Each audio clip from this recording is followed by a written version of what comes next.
Bismillahirrahmanirrahim. Alhamdulillahirabbil alamin wassalatu wassalamu ala asyrafil anbiya'i wal mursalin wa ala alihi wa sahbihi ajma'in. Subhanaka la ilma lana illa ma 'allamtana innaka antal alimul hakim. Allahumma inni a'udzu bika an adilla aw udalla aw adlima aw udlama aw azilla aw uzalla aw ajhila aw yujhala alayya. ولا حول ولا قوة إلا بالله العلي العظيم ولا حول ولا قوة إلا بالله العلي العظيم ولا حول ولا قوة إلا بالله العلي العظيم وبعد. Alhamdulillah dapat kita sama-sama berkumpul pada pagi yang mulia ini, pagi penghulu bagi segala hari, Sayyidul Ayyam, hari Jumaat yang penuh dengan kemuliaan dan juga keberkatan. Kita dapat sama-sama berkumpul untuk menyertai atau bersama-sama mendengar daurah Ramadan 1443 Hijrah ataupun sama dengan 2022 Masihi. Alhamdulillah. InsyaAllah ini ialah live yang pertama ataupun siri yang pertama sebelum daripada kita bertemu dengan bulan Ramadan, untuk kita bersama-sama bermuzakarah, untuk kita bersama-sama mengulang kaji, kita bersama-sama belajar balik, ingat balik perkara-perkara yang berkaitan dengan puasa, perkara-perkara yang berkaitan dengan puasa dan juga dengan Ramadan khususnya lah, dengan puasa di bulan Ramadan secara khususnya. Alhamdulillah. Dan juga ini ialah hal yang amat penting dan juga amat orang kata apa? Amat penting lah kan, amat penting untuk setiap orang Islam, setiap orang yang dah balik khususnya kan, dah tua, dah dewasa, untuk kita sama-sama ingat balik apakah perkara-perkara yang berkaitan dengan puasa bulan Ramadan. Sebab apa? Sebab kita akan bertemu dengan Ramadan kurang daripada sebulan lagi. Kurang daripada sebulan lagi kita akan bertemu dengan Ramadan. Jadi untuk kita jadikan Ramadan ini, Ramadan 1443, lebih baik daripada Ramadan yang sebelumnya, perlulah kita mengulang kaji dan juga ingat balik apakah yang perlu kita buat nanti pada bulan Ramadan yang akan datang nanti, insya-Allah. Baik, dan juga ini pentinglah. Apabila kita hendak beramal dengan satu amalan, satu ibadah, wajib bagi kita untuk kita menuntut ilmu terlebih dahulu mengenai amalan tersebut. Sebelum kita melakukan apa-apa amalan, wajib bagi kita untuk menuntut ilmu tentang amalan tersebut. Apakah yang wajib, apakah syarat, apakah rukun, dan juga lain-lain. Faham? Okey. Jadi sebab apa? Sebabkan ulama-ulama sendiri mengatakan bahawasanya al-ilmu imamul amal. Ilmu itu ialah imam bagi amal, bagi ibadah. Ilmu itu ialah imam ataupun pemimpin bagi ibadah. Dan juga amalan ialah pengikut bagi ilmu. Jadi tanpa ilmu maka ibadah takkan ada. Tanpa ilmu maka ibadah takkan ada. Dan juga Al-Imam Ghazali rahimahullah sendiri berkata kan, al-ilmu bila amalin junun wal amalu bila ilmin la yakun. Apa kata Al-Imam Ghazali rahimahullah?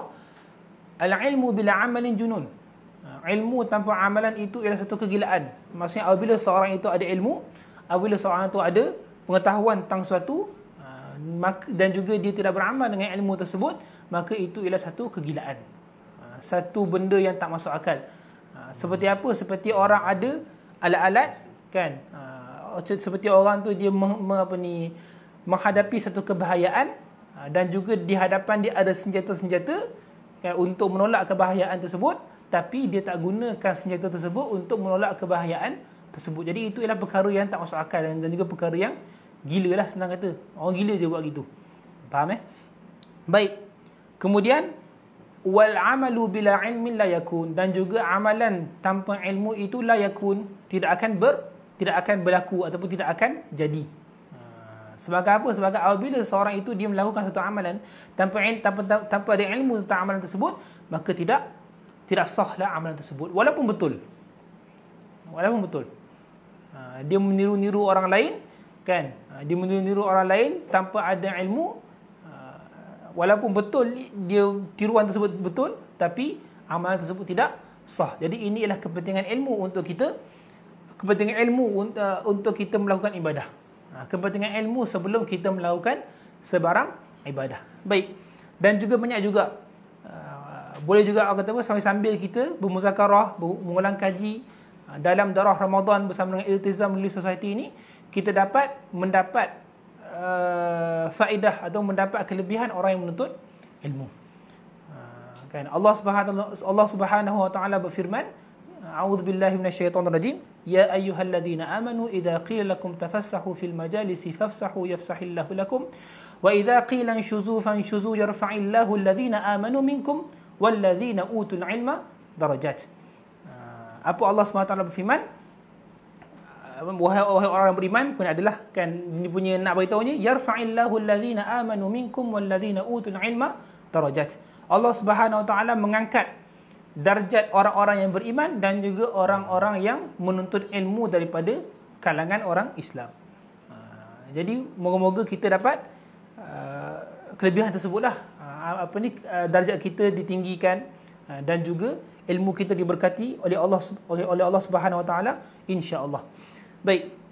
Mengenai daur Ramadan pada pagi ini dan juga siri yang pertama ini, yang akan berlaku pada setiap Jumaat dan juga hari Selasa dan Jumaat pada 8.45 pagi, iaitu kita akan sama-sama bermuzakarah kitab fiqh puasa dan iktikaf. Fiqh puasa dan iktikaf. Inilah kau nampak kan? Nampak kan? Okey. Fiqh puasa dan iktikaf. Yang merupakan kitab fiqh puasa dan iktikaf ini ialah terjemahan daripada kitab Arab yang bernama Al-Aham Al-Aham fi Mukhtasar At-Taqrir' As-Sadidah fil Masail Mufidah. Kitab ini ialah terjemahan bagi kitab nama dia Al-Aham, dan juga kitab Al-Aham ini ialah mukhtasar daripada kitab satu lagi, satu ringkasan bagi kitab satu lagi yang bernama kitab At-Taqrirat As-Sadidah fil Masailil Mufidah, yang dua-duanya dikarang oleh Al-Habib Hasan bin Ahmad bin Muhammad Al-Kaf, hafizahullah. Jadi inilah kitab terjemahan. Ini ialah kitab terjemahan, dan juga ada beberapa individu, kan, ada beberapa individu yang menterjemahkan kitab khusus bagi kitab ataupun bagi fasal, bagi tajuk puasa dan iktikaf sahaja. Dan juga insya-Allah kita akan, pada pagi ini kita akan sama-sama mendapat faedah daripada kitab ini, insya-Allah. Baik. Jadi insya-Allah kita akan membahaskan bab puasa saja, insya-Allah. Iktikaf tu kalau sempatlah. Kalau sempat kita akan masuk juga dekat bab iktikaf. Walaupun kan zaman Covid ni tak ada iktikaf, rasanya lah kot, wallahu alam, tunggulah arahan daripada kementerian. Tapi kalau ada masa, kalau ada kesempatan, kita akan masuk juga mengenai hukum hakam iktikaf. Moga-moga mana tahu kan, Ramadan pada tahun ini ataupun tahun depan ke, insya-Allah kita dapat iktikaf di masjid, insya-Allah. Baik, jadi inilah kitab yang akan digunakan. Inilah kitab yang akan digunakan. Baik. Pada hari ini insya-Allah saya akan membincangkan pada bab yang pertama. Pada bab yang pertama kitab ini, kitab fiqh puasa dan iktikaf, bab pertama mengenai apa? Mengenai pengertian dan sejarah pensyariatan puasa. Apakah pengertian, apakah definisi, apakah ta'rif bagi puasa, dan juga apakah sejarah pensyariatan dia. Bilakah puasa disyariatkan? Bilakah umat Islam mula berpuasa? Macam manakah keadaan Nabi SAW berpuasa bersama dengan sahabatnya radhiyallahu alaihim? Begitulah. InsyaAllah kita akan ambil faedah daripada topik ini, bab ini, pada pagi yang mulia ini, insyaAllah. Baik. Pengertian dan sejarah pensyariatan berpuasa. Jadi kita nak tahu apakah pengertian dahulu. Kita duk kata puasa, ataupun dalam bahasa Arabnya saum, ataupun siyam. Jadi kita sebut saban tahun, kita sebut selalu, kita kena tahu apakah benda yang kita sebut. Kita kena tahu apakah benda yang kita sebut. Kita kena tahu apakah yang kita akan lalui pada bulan Ramadan nanti, insya-Allah. Baik, Allahumma salli ala Sayyidina Muhammad. Jadi puasa dari sudut bahasa, puasa bahasa Arab kan, siyam ataupun saum, daripada sudut bahasa Arab itu maksudnya ialah semata-mata menahan diri. Semata-mata menahan diri, ataupun dalam bahasa Arab dia ialah mutlaqul imsak. mutlaqul imsak. Semata-mata ataupun menahan diri secara mutlak. Maksudnya menahan diri daripada apa-apa, menahan diri daripada apa-apa sahaja, daripada apa-apa benda sahaja. Itu maksud as-saum, mutlaqul imsak. Baik. Apakah dia punya dalil dia yang menunjukkan puasa ini bermaksud mutlaqul imsak ataupun semata-mata menahan diri? Iaitu sebagaimana firman Allah Subhanahu wa taala tentang Sayyidatuna Maryam alaihissalam. Tentang Sayyidatuna Maryam, iaitu surah Maryam ayat 26. Apa firman Allah Subhanahu wa taala? A'udzubillahi minasyaitonir rajim. Inni nadartu lirrahmani sawman falan ukallimal yawma insiya. Apakah maksud dia, terjemahan dia, tafsir dia? Sesungguhnya aku bernazar diam membisu kerana Allah Ar-Rahman. Sayyidatuna Maryam radhiyallahu taala anha mengatakan inni nadartu lirrahmani sawma.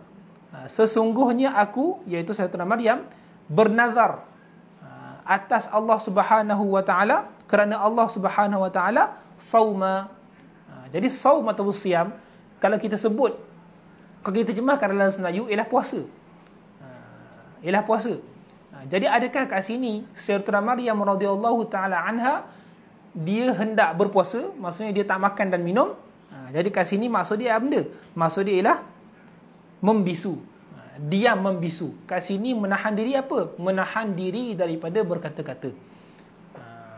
Menahan diri daripada berkata-kata. Puasa daripada berkata-kata. Dia makan dan minum, tapi dia tidak berkata-kata. Kan? Aku bernazar diam membisu kerana Allah Ar-Rahman.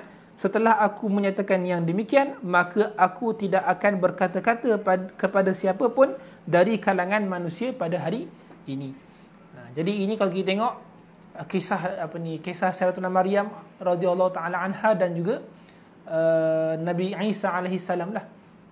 Kisah Nabi Isa alaihi salam dan juga maknya Sayyidatuna Maryam radhiyallahu taala anha, yang di mana seperti ma'ruf bahawasanya Nabi Isa alaihi salam dilahirkan tanpa seorang ayah. Nabi Isa alaihi salam dilahirkan tanpa seorang ayah. Sayyidatuna Maryam radhiyallahu taala anha melahirkan Nabi Isa alaihi salam tanpa ada suami. Maksudnya orang kata apa? Tanpa disentuh oleh lelaki. Tanpa disentuh oleh lelaki. Melahirkan anak dalam keadaan didara. Tak pernah disentuh oleh lelaki. Baik. Jadi apabila Sayyidatuna Maryam radhiyallahu taala anha melahirkan Sayyidina Isa alaihi salam, ketika itu biasalah orang nampak perempuan yang salihah, yang baik, yang sopan, yang berakhlak, tiba-tiba ada anak, sedangkan dia tidak berkahwin. Jadi ketika itu adalah mungkin ada tohmahan-tohmahan ataupun ancaman-ancaman ataupun tuduhan-tuduhan yang akan dilemparkan terhadap Sayyidatuna Maryam radhiyallahu taala anha. Jadi ketika itu apakah langkah yang dibuat oleh Sayyidatuna Maryam radhiyallahu taala anha, iaitu beliau senyap sahaja. Beliau menahan diri daripada berkata-kata. Beliau menahan diri daripada berkata-kata. Tak apalah, itu kisah yang panjang. Jadi nak katakan itulah saum ataupun siam, ataupun dalam bahasa Melayu dia ialah puasa. Maksudnya dari segi bahasa ialah mutlaqul imsak. Semata-mata menahan diri. Tak kisahlah menahan diri daripada berkata-kata ke, menahan diri daripada makan minum ke, menahan diri daripada marah ke, ataupun lain-lain. Gitulah. Baik. Allahumma salli ala sayyidina Muhammad. Jadi apakah maksud kalam Sayyidatuna Maryam radhiyallahu taala anha, iaitu aku bernazar untuk menahan diri daripada bercakap, itu pun berkata-kata. Jadi contoh yang lain, apa contoh yang lain?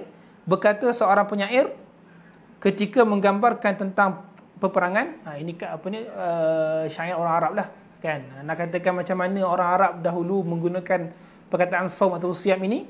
Apa kata penyair ini? Khailun siyamun wa khailun ghairu saimah. Khailun siyam, kuda yang puasa. Pelik orang ni kan, kuda boleh puasa. Kan? Kuda yang puasa dan kuda tak puasa. Kan? Kena tangkap dengan polis, bukan? Kan? Maksudnya nanti kita akan tengok apakah maksud dia. Kan? Apakah maksud khailun siyam wa khailun ghairu saimah? Baik. Tahta al-ajaji wa ukhra ta'lu kullu lujuma. Jadi apakah maksud dia? Terjemahan dia ialah Khailun siyamun wa khailun ghairu sa'imah, maksudnya ialah kuda yang ditahan dan kuda yang tak tertahan. Kuda yang dipegang tali kekang itu, kan kuda kan ada tali kekang dekat mulut itu. Kuda yang dipegang tali kekangnya dan juga kuda yang tak dipegang tali kekangnya, itu maksud dia. Maksud dia ialah kuda yang ditahan, itulah puasa, saum, siam, kan kuda yang ditahan, dan juga wa khailun ghairu sa'imah, dan juga kuda yang tak tertahan, maksudnya tak dikekang, tak dipegang tali kekangannya. Kemudian tahtal ajaji wa ukhra ta'lukul lujuma, kedua-duanya berada di bawah debu yang berterbangan sambil ada kuda lain sedang menggigit tali pengekangnya. Ini situasi peperangan lah. Situasi peperangan. Kan tak kisahlah kuda yang dikekang ke, kuda yang tak dikekang ke, semuanya berada di bawah debu-debu. Apa sahaja debu-debu pula? Iaitu nak menunjukkan ketika itu keadaan medan perang yang amat sesak ataupun amat kecoh, amat huru-hara, sampai debu di bawah kaki kuda dan juga manusia itu semua berterbangan. Kan banyak sangat orang dan juga gegak gempita medan peperangan tu menyebabkan debu berterbangan. Debu berterbangan. Baik. Jadi ini ialah puasa dari sudut bahasa. Iaitu semata-mata menahan diri. Tak kisahlah menahan diri daripada apa. Menahan diri daripada makan dan minum, menahan diri daripada berkata-kata, menahan diri daripada kekangan dan juga lain-lain. Tak kisahlah. Okey, baik. Jadi itu bahasa. Tapi yang penting kat sini ialah kita kena tahu apakah saum ataupun siam ataupun dalam bahasa Melayu dia ialah puasa dari sudut syarak. Apabila Allah Subhanahu Wa Taala memerintahkan kita untuk saum ataupun siam ataupun puasa, apakah maksudnya? Adakah menahan diri berkata-kata? Adakah menahan diri? Adakah pegang tali kekangan kuda? Apakah maksud dia? Jadi kat sini apa kata musannif rahimahullah, penulis rahimahullah, kata beliau dari sudut syarak, menahan diri daripada semua perkara yang membatalkan puasa bermula terbit fajar sehingga terbenam matahari dengan niat yang khusus. Itu definisi ataupun ta'rif berpuasa dari sudut syarak. Apabila Allah Subhanahu Wa Taala ataupun kita tengok dekat kitab membicarakan tentang puasa ataupun saum siam, inilah maksud dia. Ataupun dalam bahasa Arab dia al-imsaku an jami'il mufattirat min tulu'il fajri ila ghurubi syamsi bi niyatin makhsusah. Itu dalam bahasa Arab dia lah. Dalam bahasa Melayu dia menahan diri daripada semua perkara yang membatalkan puasa. Iaitu seorang tu apabila dia berpuasa, kan, ataupun dia terima perintah berpuasa, iaitu dia kena menjaga diri dia daripada melakukan perkara-perkara yang membatalkan puasa. Apakah perkara-perkara yang membatalkan puasa? Ini kena nantilah insya-Allah siri-siri yang akan datang kita akan bincangkan apakah perkara yang membatalkan puasa, adakah korek telinga membatalkan puasa, adakah tak kisahlah kan muntah membatalkan puasa dan juga lain-lain. Okey. Jadi apabila seorang itu dia berpuasa pada bulan Ramadan, dia menahan diri daripada perkara-perkara yang membatalkan puasa. Jadi ini sebab itulah kita kena belajar ataupun kita kena muzakarah supaya kita nak tahu apakah benda-benda yang membatalkan puasa. Antaranya lah, bilakah itu bermula terbit fajar sehingga terbenam matahari? Bilakah mula itu? Iaitu mula dengan terbit fajar, ataupun lebih tepat lagi tulu'ul fajri sadiq, terbitnya fajar yang sadiq. Bilakah terbit fajar sadiq? Iaitu ketika masuknya waktu subuh, ketika masuknya waktu salatul fajr ataupun salatul subhi. Apabila dengar azan subuh, kan, azan subuh ni menandakan masuk waktu lah. Apabila kita dengar saja azan subuh, ataupun tak kisahlah kita tengok application azan tu ke, bunyi ke apa ke, maksud kita tahu bahawasanya dah masuk waktu subuh. Ketika itu start kita kena menahan diri daripada perkara-perkara yang membatalkan puasa. Baik. Sehingga bila? Sehingga terbenam matahari. Sehingga terbenam matahari. Iaitu bila? Iaitu masuknya waktu maghrib. Terbenam matahari terbenam matahari ialah apabila masuknya waktu maghrib. Jadi apabila kita dengar azan ke, ataupun aplikasi bunyi ke, ataupun ada orang beritahu dah masuk waktu maghrib ke, ataupun lain-lain, kita nampak orang solat maghrib ke, itu menandakan sudah tamat sudah tamat tempoh berpuasa, dan juga dia boleh buat perkara-perkara yang membatalkan puasa. Dia boleh makan, dia boleh minum, dia boleh kuat telinga ke, dan juga lain-lain. Okay, faham Tapi yang paling penting sekali ialah dengan niat yang khusus. Kena berniat. Kalau lah orang tu dia tahan diri makan minum, tahan diri daripada kuat telinga, tahan diri daripada memuntahkan diri dengan sengaja, tapi tak niat. Dia tidak berniat. Kata orang, sebab apa buat gitu? Saya saja je. Sebab apa buat gitu? Sebabkan tak ada makanan. Contohnya lah. Kan? Jadi adakah sah? Adakah itu dikira puasa? Itu tidak dikirakan. Itu tidak dikira sebagai puasa dari segi syarak. Maksudnya dia buat tu sia-sia lah sebenarnya tu. Sia-sia. Kan? Dia buat tu saja. Dia buat itu saja. Tak ada manfaat, tak dapat pahala, kan? Ataupun kalau dibuat begitu pada bulan Ramadan, tak dapat melepaskan diri dia daripada bebanan kewajipan puasa pada bulan Ramadan. Baik. Bismillah. Allahumma salli ala sayyidina Muhammad. Jadi itu takrif puasa. Apabila kita kata puasa tak? Kan? Maksud dia apa? Maksud dia lah, adakah engkau menahan diri daripada perkara-perkara yang batalkan puasa, daripada terbit fajar sehinggalah terbenam matahari dengan niat khusus? Panjang. Jadi itulah maksud dia. Itulah yang dimaksudkan apabila kita dengar tentang puasa. Alhamdulillah. Allahumma salli ala sayyidina Muhammad. Baik. Kemudian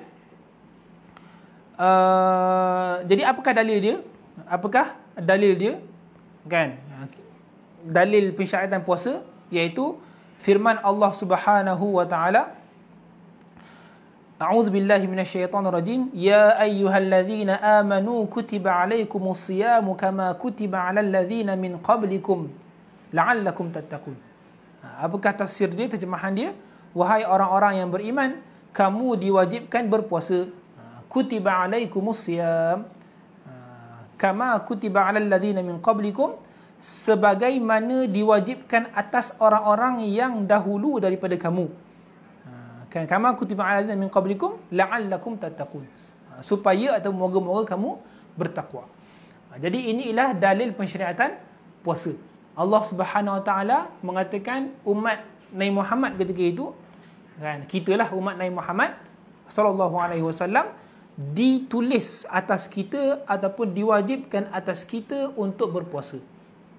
Kama kutiba alal ladzina min qablikum, seperti mana diwajibkan atas orang yang terdahulu. Ini menandakan apa? Ini menandakan syariat berpuasa ialah syariat syariat qadimah, syariatul qadimah. Maksudnya apa? Maksud dia ialah syariat daripada sebelum perutusan Nabi Muhammad sallallahu alaihi wasallam. Umat-umat terdahulu pun berpuasa juga.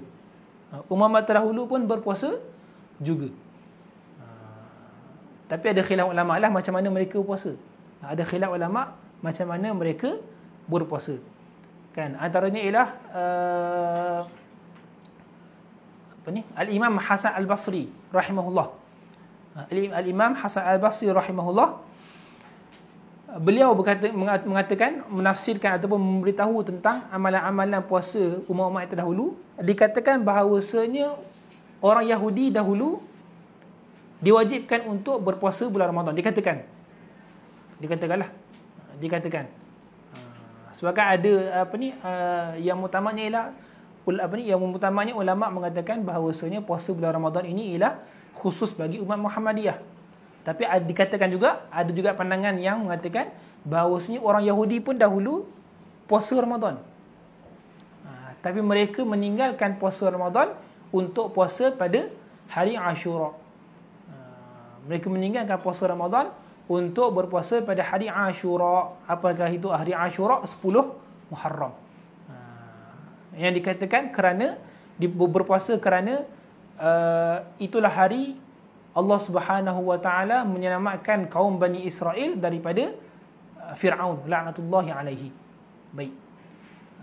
Dikatakan juga orang Nasrani dahulu pun diwajibkan untuk puasa Ramadan.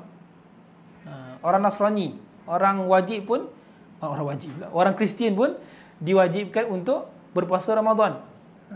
Tapi mereka ni pada satu ketika, pada satu hari tu, pada satu tahun tu, Ramadan ketika itu panas.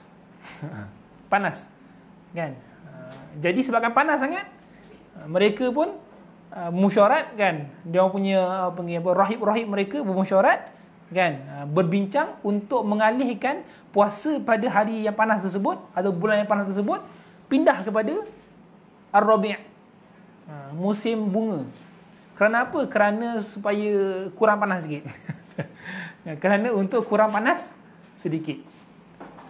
Gitu. Lepas tu dia orang pun kata, tak eloklah apa ni, pindahkan puasa daripada tempat yang sepatutnya. Jadi mereka pun tambah 40 hari. Mereka tambah 40 hari pula. Mereka tambah 10 hari. Jadi 40 hari. Dan 30 hari campur 10 hari. 10 hari tu kononnya kafarah lah. Kan orang kata apa?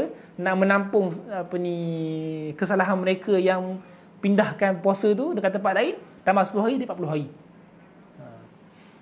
Lepas tu pada satu hari pula, masa dia orang tengah puasa, raja mereka sakit. Raja mereka ketika itu sakit kan, kemudian sembuh. Bersyukur sebab sembuh. Tambah 10 hari lagi. Jadi 50 hari. Jadi ini kesesatan kaum terdahulu lah. Kesesatan kaum yang terdahulu. Kesesatan kaum yang terdahulu. Mereka mengubah-ubah syariat Allah Subhanahu Wa Taala kan, dan juga melakukan ini bid'ah ni, melakukan bid'ah kan. Orang suruh apa ni, Allah Subhanahu Wa Taala suruh puasa pada tempoh ni, dia boleh pula senang-senang pindahkan. Sebab apa? Sebab panas. Lepas tambah 10 hari pula, tambah 10 hari lagi. Jadi inilah orang kata apa, kesesatan kaum yang terdahulu, dan juga Allah SWT dah menempelak perbuatan kaum yang terdahulu ni kan, yang mengatakan mereka telah menjadikan ruhban kan, dan juga arbab, ruhban, rahib-rahib mereka itu sebagai arbab, sebagai tuhan-tuhan mereka. So, senang-senang saja mereka mengubah syariat Allah SWT. Okay, tak apalah. Dia nak katakan puasa ini ialah syariat qadimah. Puasa inilah syariat yang lama sebelum daripada perutusan baginda sallallahu alaihi wasallam. Baik. Kemudian sejarah kefarduan puasa. Sejarah kefarduan puasa. Bilakah apa ni, puasa difardukan atau puasa bulan Ramadan difardukan atas umat baginda sallallahu alaihi wasallam? Difardukan, iaitu difardukan puasa Ramadan pada bulan Syaban tahun kedua Hijrah. Difardukan pada bulan Syaban tahun kedua Hijrah, iaitu tahun kedua selepas daripada kaum Muhajirin dan juga Rasulullah SAW berhijrah ke Madinah. Tahun yang kedua mereka difardukan untuk puasa bulan Ramadan. Rasulullah SAW telah berpuasa sebanyak 9 kali. 9 kali Ramadan. 9 kali Ramadan, dan kesemuanya adalah bulan yang tak sempurna. Apakah maksud bulan yang tak sempurna? Iaitu bulan yang memiliki 29 hari. Bulan yang memiliki 29 hari. Kecuali pada satu tahun baginda SAW berpuasa pada bulan yang penuh, iaitu 30 hari. Jadi Rasulullah SAW berpuasa 9 kali, 8 kali 29 hari kan, maksudnya bulan tu hanya memiliki 29 hari, dan juga satu tahun sahaja bulan tersebut memiliki 30 hari. Baik. Sebab itulah kalau kita lihat, kalau kita kira-kira kan, sebabkan ini masalah lain lah. Ini masalah bilakah Rasulullah SAW wafat. Ada beberapa golongan, ada beberapa individu yang mengatakan 10 Hijrah. 10 Hijrah tahun Rabiul Awal. Jadi apabila kita kira-kira kan, iaitu Nabi Muhammad SAW 9 kali puasa, dan juga puasa difardukan pada 2 Hijrah, kita kira-kira Rasulullah SAW tidak wafat pada 10 Hijrah, tapi diwafat pada 11 Hijrah tahun Rabiul Awal. Tu kena kira sini lah. Kalau kira sini takut lama pula kan. Kita masa terhad. Okey. Baik, nak katakan itulah. Rasulullah SAW 9 kali puasa, 8 kali puasa 29 hari, satu kali dengan 30 hari. Walaupun 30 hari puasa sahaja ataupun 29 hari puasa sahaja, namun pahala sangat banyak. Sangat banyak. Sebab itulah kan, kalau kita sambung ayat tadi kan, la'allakum tattaqun ayyaman ma'dudat. Kan? Bulan puasa Ramadan ni hanya hari-hari yang ma'dudat, yang boleh dikira-kira. Kan? Sebab apa Allah SWT berfirman dengan begitu? Sebabkan nak mengatakan, satunya untuk apa ni, nak sedapkan hati. Senang kata sedapkan hati lah. Sedapkan hati orang beriman ketika itu. Kan? Kalau kata sebulan, sebulan banyak.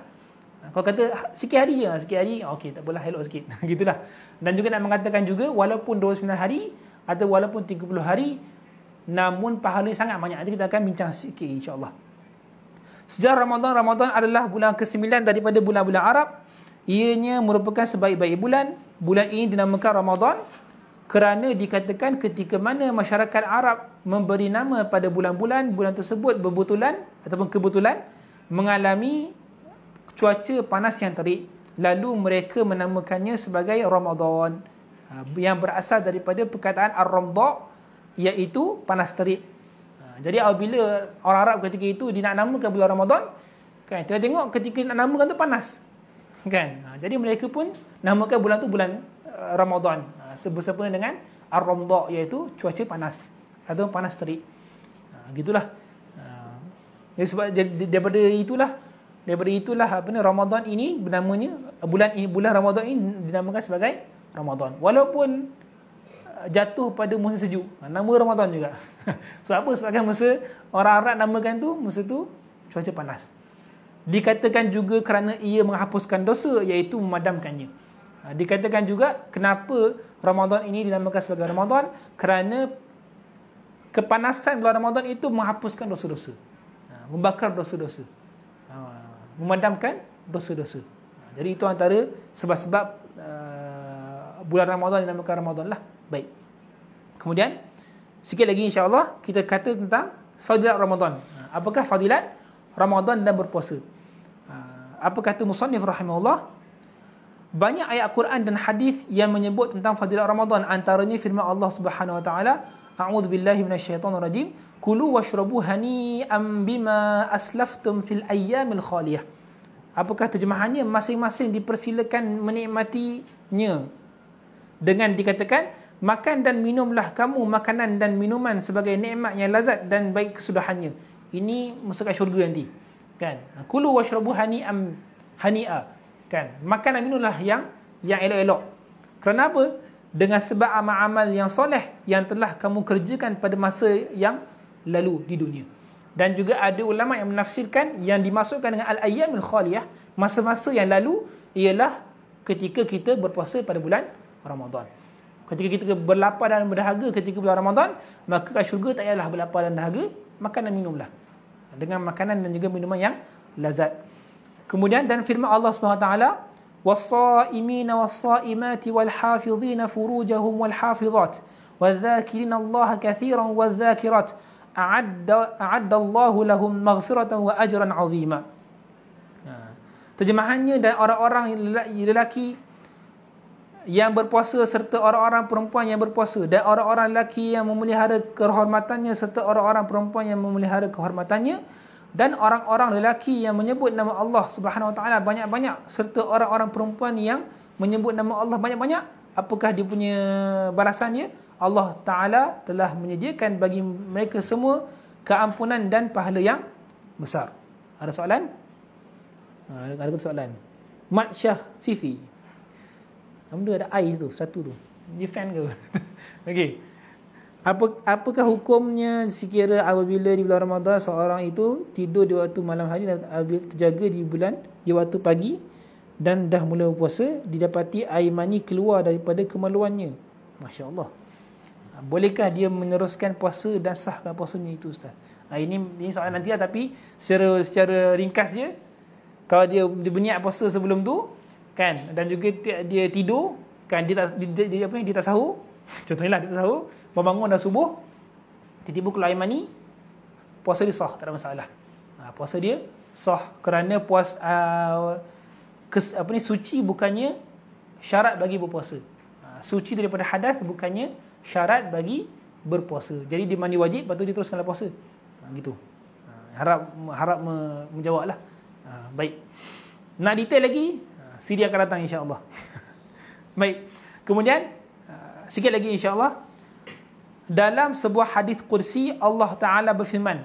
Hadis kursi ni hadis apa ni? Hadis yang di mana apa ni? Allah SWT berfirman. Dia hadis tapi Allah SWT yang berfirman. Baik. apa hadis ini? Kullu hasanatin bi'ashrati amsalha ila 700 dhi'fin illa siyama fahuwa li wa ana ajzi bihi. Apakah maksud dia? Setiap kebaikan diganjari dengan 10 pahala sehingga 700 kali ganda. Setiap ibadah ataupun setiap amalan boleh digandakan oleh Allah SWT daripada 10 kali ganda sehingga 700 kali ganda. Banyak lah tu, kan? Untung 10 kali ganda ataupun 700 kali ganda, sehingga 700 kali ganda. Itu amalan-amalan yang lain, kecuali apa? Kecuali puasa. Fahuwali, dan ia adalah untukku dan aku, iaitu Allah SWT yang menentukan ganjarannya. Maksudnya apa? Maksudnya Allah Subhanahu Wa Taala nak bagi lebih daripada 700 kali ganda pun, ataupun tak terkira pun, itu ialah hak Allah Subhanahu Wa Taala atas orang-orang yang berpuasa. Nak mengatakan apa? Nak mengatakan tiada had.